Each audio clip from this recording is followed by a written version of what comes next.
English की फावरबनी पामना हायरमे मददे नंग नंगी नजाती दुना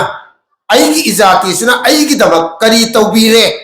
नत्रगा करी तौबीदौरेना हंबगी महुत्तदी आईना आईगी इजाती की दमक नत्रगा आईना आईगी इरोल की दमक नत्रगा आईना आईगी खुनाई की दमक करी तौगदौरी है वहांग से मसीना हाना हंगदबने है बसी मसी पुमनमक अकोई निंगसिंगनसी करीगुमा थबगमा थौरममा तौगुमा तमदा अकोई थमोई सेंबगी मथौ ताई थमोई सेंगनद्रिबा मखै थाजनरोय थाजनद्रिबा मखै नुंसिनरोय नुंसिनद्रिबा मखै पुनबा यारोय पुनद्रिबा मखै लैपाक कोइबा थबक सिंदा खरौ चेंदुना लैखिगनी खुदोंग थीबा कया मायोक नगनी हाइबसे मसी मयेक सेंना थमजरंगे ओजाबु थागसरी मथंग सिटी अरोइबा प्रेसिडेंशियल कोइगी प्रेसिडेंशियल स्पीच पिबिननबगी दमकता ngasi प्रेसिडेंट की फमफम लांगदा लैतेंग बिरिबा ओजा मिंगोइना हंगचरबदा प्रोफेसर आइस ननी कुमार ओजाबु कौसिंजरी अमुकसु हन्ना आई ngasi की awardee सिंगदा kai kon ucharaga ai gi wafam asi ai tentang na panjage ahan bada borak cultural festival thoram pangkok pasi arai banate adumapu borak museum gi luching makhada asigumba thoram asi pangkok pasi hojiki matam gi nauna haureiba naharon chingda nahuna na karigumba लौसिंग ज्ञान खरा खंगन नबगी पांबई अमनी हाइबसे ना थमजनिंगे अनिसुबदा अखोइना ngasi Barack हाइना पल्लीबसी मतम अमगी ngaliंगेगी कसार हाइबा मफम अदुनी अदरा कसार सिदा तोंगान तोंगान बा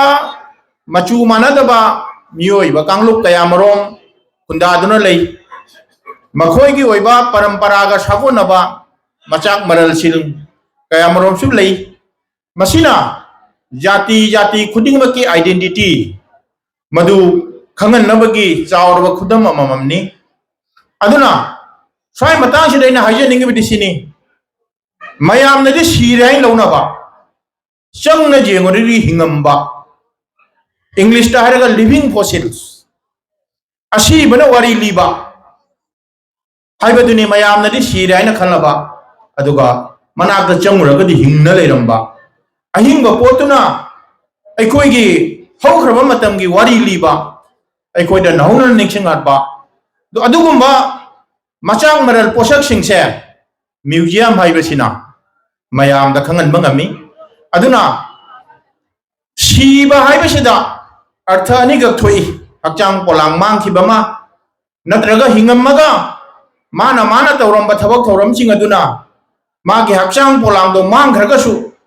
मा हिंगी हैबी खुदम दो हौजिकी मिरोल दा पाउदम पीबा ngamba अदुगमा मागी मतिक मगुन सिंग दो मदु खोंजेलो ने लैबा याई अदुगा अरिबा लाइनि कोने इदुना लैबा याई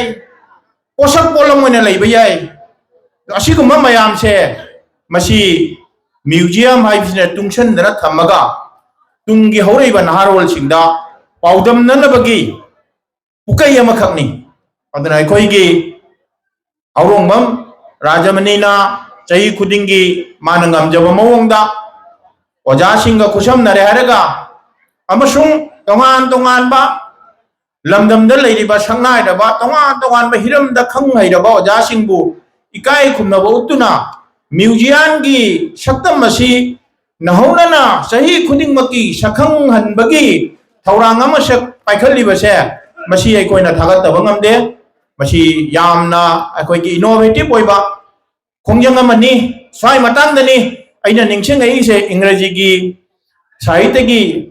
यामना अफावबा ममिंग लैबा क्रिटिक टीएस एलियट ना अखोइ ट्रेडिशन एंड हिस्टोरिकल सेंस हाइबा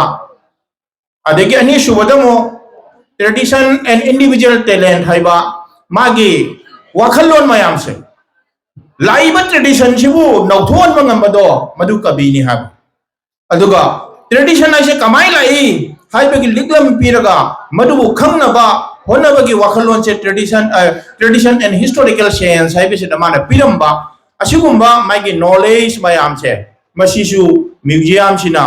मचा ओइरारगा खंगनबदा यामना मरु ओइबा पांबई सोइदन ओइरगनी हाइबसे मसैना थाजै दरा असिगुंबा अखोई थौसिन थौरांग असी मसी अखोई होजिक मतमदा मणिपुरी जाति ना तोंगान तोंगान बा जाति सिंगा मणिपुर मपानदा लेमिनबा मतमदा आइगी आइडेंटिटी आइगी सक्ता खुदम से मसी खगन मदा जामना मरु ओइबा पांबई अमा खंगनि हाइबा वाफम जे थमजरगा मयाम पुनमक पई खुरमजरगा आइगी टेंट पवारल से स्वाइसे लोइसन जगे अमुसो न मयाम खुरमजरी